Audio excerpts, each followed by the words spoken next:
வணக்கம் திருமறை நேர நேயர்களே, உற்சாகமூட்டக்கூடிய இந்த புதிய நாள் காலையில, இந்த புதிய வருஷத்துல ஒரு புதிய தொடராக ஆசீர்வாத சட்டம், லா ஆஃப் பிளெஸிங் என்ற ஒரு புதிய தொடரை நான் துவங்குறேன். இந்த நிகழ்ச்சி நிச்சயமா உங்களுக்கு ஒரு பெரிய மறுமலர்ச்சியை உண்டாக்கும். கர்த்தர் பேரில நம்பிக்கையா இருக்கிற மக்கள் நிச்சயமான ஆசீர்வாதங்களை பெற்றுக்கொள்வாங்க. தேவன் நம்மை ஆசீர்வதிக்கிற தேவனா இருக்கிறார். ஆனால் ஆசீர்வாதங்கள் சட்டத்தின் கீழ் இருக்கிறது. சட்டம் எது? சட்டத்திற்கு கீழ்ப்படிந்தால் ஆசீர்வாதம், சட்டத்துக்கு எதிர்த்து நின்றால் சாபம் தான் இருக்கும். ஆக இதை உணர்ந்து கொண்டு இந்த வேதாகமத்தை திறந்து இன்றைக்கு நாம் அதை வாசிக்க இருக்கிறோம். நண்பர்களே, கண்ணியத்துக்குரியவர்களே, இந்த நிகழ்ச்சியை நீங்கள் தொடர்ந்து உன்னிப்பாக கவனித்து வசனங்களை எல்லாம் பதிவு செய்து கொண்டு ஆசீர்வாத சட்டத்தை நீங்கள் கற்றுக்கொள்ளும்படியாக உங்களை நான் அன்போடு அழைத்து என்னுடைய நெஞ்சார்ந்த வாழ்த்துதலை உங்களுக்கு நான் தெரிவிக்கிறேன். இந்த பைபிள் இருக்க, நீங்க ஒரு கோணத்துல இதை சரியா படிச்சீங்கன்னா எல்லாமே சட்டமா தெரியும். இங்கெல்லாம் வேதம் என்ற வார்த்தை இருக்கிறதோ பைபிள்ல, மூல மொழியில அங்கே லா, அதாவது சட்டம் என்றுதான் இருக்கிறது. பைபிள் முழுக்க நம்ம நாட்டில் கடவுளுக்கு ஒரு பேர் உண்டு, சட்டநாதர். அதாவது ஏன் அவரை சட்டநாதர்னு சொல்றோம்னா, சட்டத்தை அவர் கொடுக்கிறவரா இருக்கிறார். பிரியமானவர்களே, இப்போ நம்முடைய தேவனை நாம நியாயாதிபதி, நீதி செய்கிறவர், நீதிமான்களுடைய தேவன் என்றெல்லாம் நாம் அழைக்கிறோம். காரணம் என்ன? தேவன் நியாயங்களை செய்கிறவரா இருக்கிறதுனால நியாயங்கள் சட்டமாக இருக்கிறது. யாக்கோபு 4வது அதிகாரம் 12வது வசனம். உங்கள் கையில் ஒரு பேனா இருந்தா அடிக்கோடிடுங்கள். நியாய பிரமாணத்தை கட்டளை இடுகிறவர் ஒருவரே, அவரை ரட்சிக்கவும் அழிக்கவும் வல்லவர். அதாவது சட்டத்தை கட்டளை இடுகிறவர் ஒருவரே, அந்த தேவன் ஒருவரே. அவராலே நம்மை ரட்சிக்கவும் முடியும், நம்மை அழிக்கவும் முடியும். அதனால்தான் தேவனை நம்ம சட்டநாதர் என்று அழைக்கிறோம், நியாயாதிபதி என்று நாம் அழைக்கிறோம், நீதி நியாயங்களை செய்கிறவர் என்று நாம் அழைக்கிறோம். இந்த சட்டம் என்ற இந்த வார்த்தைக்கு மூல மொழியில, அதாவது கிரேக்க மொழியில ஒரு அற்புதமான வார்த்தை இருக்கு. அது என்னன்னு கேட்டீங்கன்னா நூமாஸ் என்று சொல்றாங்க. இந்த நூமாஸ் என்ற வார்த்தைக்கு என்ன அர்த்தம்னா, பகுத்தல், பிரித்தல். அதாவது ஒளிக்கு இருளுக்கு இடையில, அதே மாதிரி நீதிக்கு அநீதிக்கு இடையில பகுத்து பார்க்கணும் இல்லையா? அதை தான் சட்டம் என்று வேதாகம் சொல்லுகிறது. ஆனா நீதியா இருக்கிற மனிதனுக்கு சட்டமே தேவையில்லை. அநீதியா இருக்கிற ஒரு மனுஷனுக்கு தான் சட்டம் தேவைப்படுகிறது. தேவன் யாருக்காக சட்டங்களை கொடுத்திருக்கிறார்னா, அநீதி நிறைந்த மனிதனுக்காக. 1 தீமோத்தேயு 1வது அதிகாரம் 9வது வசனமும் 10வது வசனமும். எங்களுக்கு தெரிந்திருக்கிறபடி நியாய பிரமாணம் நீதிமானுக்கு விதிக்கப்படாமல், கவனிச்சீங்களா? அதாவது நீதி செய்கிறவனுக்கு லா இல்லையா, நீதிமானுக்கு விதிக்கப்படாமல் அக்கிரமக்காரருக்கும் அடங்காதவர்களுக்கும் பக்தி இல்லாதவர்களுக்கும் பாவிகளுக்கும் அசுத்தருக்கும் சீர்கெட்டவர்களுக்கும் தாய் தகப்பன்மாரை அடிக்கிறவருக்கும் கொலைபாதகருக்கும் வேசிக்கல்லருக்கும் ஆண் புணர்ச்சிக்காரருக்கும் மனுஷரை திருடுகிறவர்களுக்கும் பொய்யருக்கும் பொய்யானை இடுகிறவர்களுக்கும் இருக்கிறதாம். ஆக சட்டம் நீதிமான்களுக்காக இல்லை, நீதியை செய்கிறவர்களுக்கு சட்டமே தேவையில்லை. என்றால் அவன் தேவனுடைய கிரியை செய்கிறவனாக இருக்கிறான். கலாத்தியர் 5வது அதிகாரம் 22, 23 வசனங்கள். ஆவியின் கனியோ அன்பு, சந்தோஷம், சமாதானம், நீடிய பொறுமை, தயவு, நற்குணம், விசுவாசம், சாந்தம், இச்சையடக்கம், இப்படிப்பட்டவர்களுக்கு விரோதமான பிரமாணம் ஒன்றுமில்லை.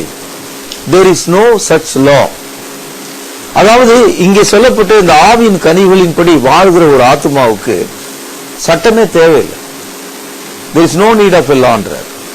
ஆக சட்டமானது யாருக்கு கொடுக்கப்பட்டது என்று பார்க்கும்போது, அந்த வசனத்துல நீதியை செய்யாத மக்களுக்கு சட்டமானது கொடுக்கப்பட்டிருக்கிறது.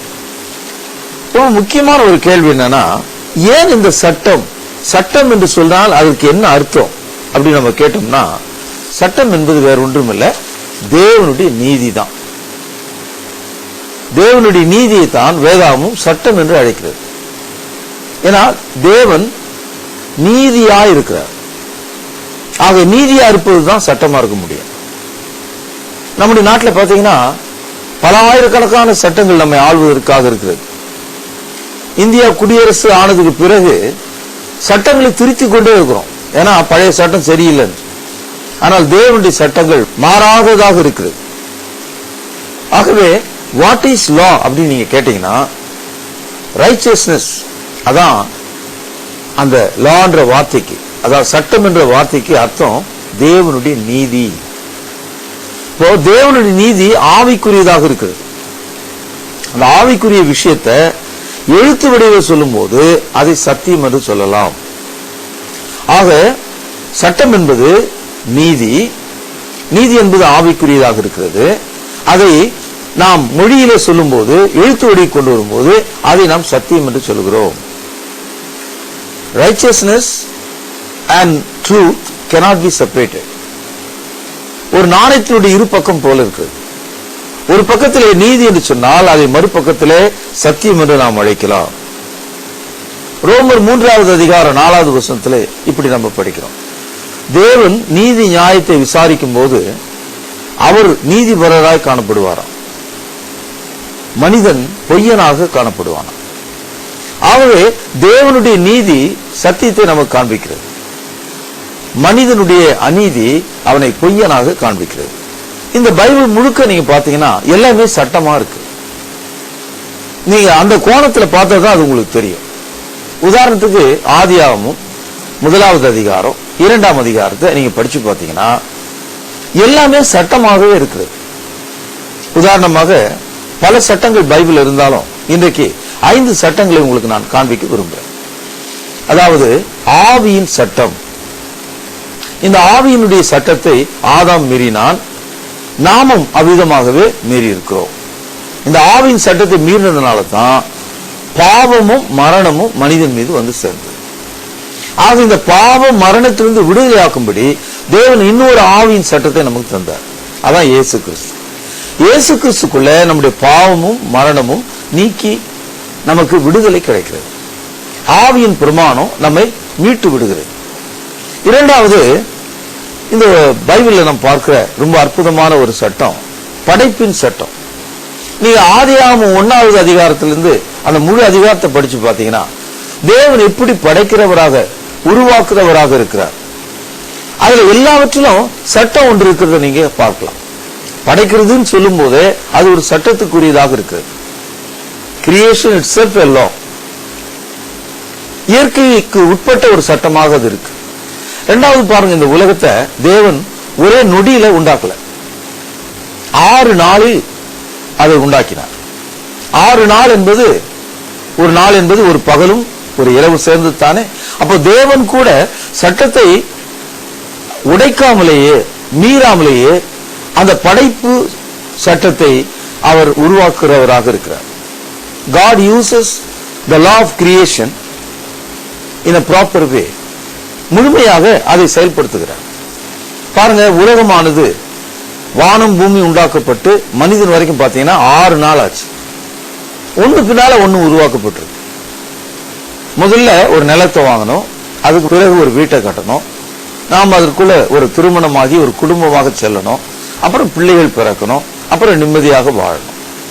தேவனும் கூட உலகத்தை உண்டாக்கும் போது இல்லாத இடத்துல எல்லாவற்றையும் உண்டாக்கி, அப்புறம் மரம் செடிகளை எல்லாம் உண்டாக்கி, அப்புறம் நீர் வாழ்வுன, நிலத்துல வாழ்வுன, ஆகாயத்தில் பறக்கிறது, இப்படி எல்லாவற்றையும் உண்டாக்கின பிறகு மனிதனை அவருடைய ரூபத்தின்படியும் அவருடைய சாயலிலும் படைத்திருக்கிறார். இதெல்லாமே சட்டம் தான். மூன்றாவதாக ஒரு சமூக சட்டம். ஒரு மனிதன் இன்னொரு மனிதனோடு சேர்ந்து வாழ வேண்டும், ஒரு குடும்பம் இன்னொரு குடும்பத்தோடு சேர்ந்து வாழ வேண்டும். இன்னைக்கு சமுதாயத்துக்கு என்று தேவன் சட்டங்களை கொடுத்திருக்கார். உதாரணமா கொலை செய்யாதிருப்பாயாக, பிறன் மனைவியை இச்சையாதிருப்பாயாக, விபச்சாரம் செய்யாதிருப்பாயாக, களவு செய்யாதிருப்பாயாக என்றதெல்லாம் என்ன சட்டம்? சமுதாய சட்டங்கள். மனிதர்களாகி நாம் மற்றவர்களோடு வாழ்கிற முறைமை பற்றி அது பேசுகிறது. நான்காவதாக the law of ceremonial, அதாவது தேவனை எவ்விதமாக பின்பற்ற வேண்டும், பணிந்து கொள்ள வேண்டும், அவருக்கு பிரியமாக நடக்க வேண்டும் என்பதற்கு இந்த பைபிள் முழுக்க சட்டங்கள் இருக்கு. பழைய ஏற்பாட்டு காலத்துல, ஆபிரகாமினுடைய காலத்துல விருத்த சேதனம், அப்புறம் பலியிடுதல், அப்புறம் மோசேயினுடைய காலத்துல பாத்தீங்கன்னா விருத்த சேதனம், பலியிடுதல், இன்னும் ஏராளமான சட்டங்கள் அவர்களுக்கு கொடுக்கப்பட்டது. புதிய ஏற்பாட்டுக்கு வரும்பொழுது ஞானஸ்தானம், சபைக்குள் வாழ்க்கை, கர்த்தருடைய பந்தி, தேவனுக்கு பிரியமா இருப்பது, ஆக இவையெல்லாம் சட்டங்களாகத்தான் இருக்கு.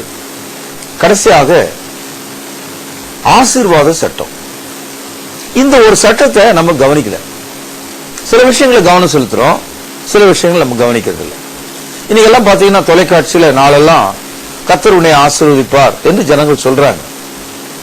ஆனா யாரை பார்த்து சொல்றாங்க, யார் அதனால ஆசீர்வதிக்கப்பட்டாங்க அப்படின்னு பார்த்தா கேட்கிறவங்களை விட சொல்றவங்க தான் ஆசீர்வதிக்கப்பட்டிருக்காங்க. கர்த்தர் ஆசீர்வதிப்பார்னு சொல்ற ஆளு தான் வீடும் நிலமும் வாங்கி போடுறாரு, கோட்டையும் கொத்தளமும் கட்டுறாரு. கேட்கிறவங்க கேட்டுட்டு போயிட்டே இருக்காங்க. கர்த்தர் உன்னை ஆசீர்வதிப்பார் என்று சொல்றதுல எந்த தப்பும் கிடையாது. ஆசீர்வாதமான செழிப்பு செய்திகளை சொல்றதுல எந்த தப்பும் கிடையாது. ஆனால் அதை யாருக்கு அவர் செய்கிறார்? செய்யக்கூடிய அந்த ஆள் யாரு? அவன் ஆசீர்வாத சட்டத்துக்குள்ள வருவதற்கு முன்பாக அந்த ஆவிக்குரிய சட்டத்துக்குள்ள வந்தானா, படைப்புக்குரிய சட்டத்துக்குள்ள வந்தானா, சமுதாய சட்டத்துக்குள்ள வந்தானா, தொழுகைக்குரிய சட்டத்துக்குள்ள வந்தானா? இல்ல. ஆனா ஆசீர்வாதத்தை மட்டும் எடுத்து சொல்றதுனால என்ன பிரயோஜனம்? பிறக்காத ஒரு குழந்தைக்கு நீங்க துணி எடுத்து வச்சு அது சாப்பிடுறதுக்கு பொருள் எல்லாம் வாங்கி வச்சா என்ன பிரயோஜனம்? இல்லாத ஒண்ணுக்கு நீங்க ஏன் இதெல்லாம் செய்றீங்க? இருக்கிற ஒரு குழந்தைக்கு, இருக்கிற ஒரு மனுஷனுக்கு இதெல்லாம் கொடுத்தா நல்லா இருக்கும். ஆக ஆசீர்வாதம் என்பது கிறிஸ்துவுக்குள்ளாக வந்திருக்கிற மனிதனுக்கு தான், வருவோர் போவோருக்கெல்லாம் இல்லை. ஆசீர்வாத சட்டத்தை நாம் கை கொள்ள வேண்டும். பிரியமானவர்களே, உலகத்தில் எந்த மதத்தில் யாரா இருந்தாலும் எந்த மனுஷனாவது தலையை குனிஞ்சு மகா கடவுளே, மகா தேவனே, உம்மால முடிஞ்ச வரைக்கும் என்னை சபிச்சிருங்க, என்னை சபியுங்க அப்படின்னு யாராவது கேட்பானா? நீங்க என்ன நினைக்கிறீங்க? நீங்க கேட்பீங்களா? லார்ட் கர்ஸ் மீ என்று நீங்க சொல்லுவீங்களா? சொல்ல மாட்டீங்க. அப்ப என்ன சொல்லுவீங்க? யாரா இருந்தாலும் மனிதனா இருக்கிறவன் என்ன சொல்லுவான் தெரியுமா? என்னை ஆசீர்வதிங்க ஐயா, தகப்பனே என்னை ஆசீர்வதியும், கொஞ்சமாவது என்னை ஆசீர்வதியும், ஆசீர்வதியும், அப்படிதான் மனுஷன் கேட்பான். அதனால man asked the maker bless me. சிருஷ்டிகரை பார்த்து கேட்குது, என்னை ஆசீர்வதியும். இது இயல்பான ஒரு விஷயம்தான், எல்லா மனுஷரும் கேட்க வேண்டிய ஒரு விஷயம்தான். இந்த காலையில நீங்களும் கூட என்னை ஆசீர்வதியும் என்று நீங்க கேட்கலாம். ஆனா தேவன் என்ன சொல்றாருன்னா, ஆசீர்வாத சட்டத்தின் கீழ் நீ வா, come into the law of blessing, I will bless you என்று சொல்றாரு. ஆசீர்வாத சட்டத்தை தெரிந்து கொள்ளாமல் என்னை ஆசீர்வதியும் என்று நீங்கள் கேட்டால் தேவனுடைய ஆசீர்வாதத்தை நாம் அனுபவிக்க முடியாது. சில உதாரணங்களை உங்களுக்கு நான் எடுத்து காண்பிக்கிறேன்.